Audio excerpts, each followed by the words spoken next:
నమస్తే అండి. నా పేరు అంబటి శ్రీజ. నేను రాంబాబు గారి మూడో అమ్మాయిని. అమెరికాలో ఉంటాను.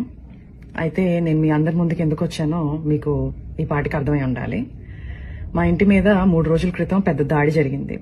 అయితే ఈ దాడి ఎలా మొదలైంది?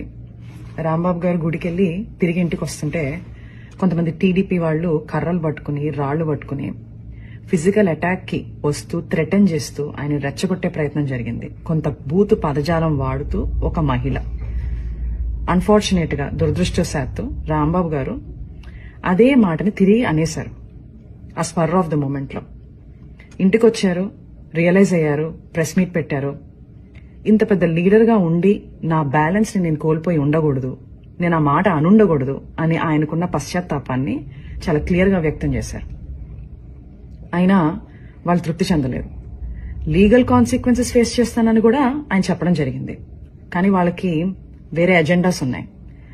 టీడీపీ గూండాలు తండోపతండాలుగా 9 నుంచి 10 గంటల పాటు నిర్విరామంగా మాట అన్న మనిషి మీద అటాక్ మాత్రమే కాదు, ఆయన కుటుంబం మీద, ఏమీ తెలియని రాజకీయాలతో సంబంధం లేని మా మదర్, మా సిస్టర్స్, వాళ్ల పిల్లల మీద అటాక్ చేయడం జరిగింది. అటాక్ చేస్తూ వాళ్ళు కుల ప్రస్తావన కూడా తీసుకుని వచ్చారు. కాపు ఎల్ డాష్ ఇలాంటి మాటలు మాట్లాడుతూ అటాక్ చేయడం జరిగింది. అయితే నాకు షాకింగ్ విషయం ఏంటంటే ఇదంతా కూడా